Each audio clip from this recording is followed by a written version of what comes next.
नमस्कार सभी को। आज मैं आप सबको गुलजार साहब की एक बहुत ही प्रसिद्ध कविता सुनाती हूँ, जो उन्होंने खुद भी कई बार बहुत सारे अवार्ड शोज और लिटरेचर फेस्टिवल्स में सुनाई है, लेकिन मेरा मन था कि मैं इसको अपनी तरह से आप सभी के सामने पेश करूं। और ये जो कविता है किताबें, ये इस पुस्तक में दी हुई है जिसका नाम है यार जुलाहे। गुलजार साहब की ये कविताओं का एक संग्रह है जिसमें बहुत सारी कविताएं हैं, लेकिन इसमें मेरी जो सबसे पसंदीदा कविता है वो है किताबें। और गुलजार साहब के मुंह से सुनना तो इसको बहुत अच्छा लगता ही है, पर मेरा मन था कि एक बार इसको मैं भी पढूं और आप सभी को सुनाऊं। किताबें झांकती हैं बंद अलमारी के शीशों से, बड़ी हसरत से तकती हैं, महीनों अब मुलाकात नहीं होती। जो शामें इनकी सोहबत में कटा करती थीं, अब अक्सर गुजर जाती हैं कंप्यूटर के पर्दों पर। बड़ी बेचैन रहती हैं किताबें, इन्हें अब नींद में चलने की आदत हो गई है। बड़ी हसरत से तकती हैं।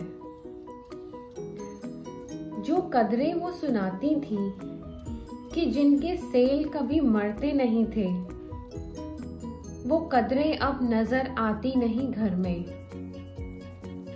जो रिश्ते वो सुनाती थी वे सारे उधड़े उधड़े हैं। कोई सफा पलटता हूँ तो एक सिसकी निकलती है, कई लफ्जों के मानी गिर पड़े हैं।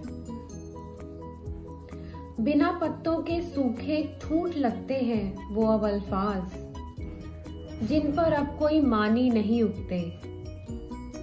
बहुत सी इस्तिलाहें हैं जो मिट्टी के सकोरों की तरह बिखरी पड़ी हैं, गिलासों ने उन्हें मतरूक कर डाला। जुबान पर जायका आता था जो सफ़े पलटने का, अब उंगली क्लिक करने से बस एक झपकी गुजरती है। बहुत कुछ तह बतह खुलता जाता है पर्दे पर। किताबों से जो जाती राब्ता था कट गया है। कभी सीने पर रखकर लेट जाते थे, कभी गोदी में लेते थे, कभी घुटनों को अपने रिहल की सूरत बनाकर नीम सजदे में पढ़ा करते थे, छूते थे ज़बीं से।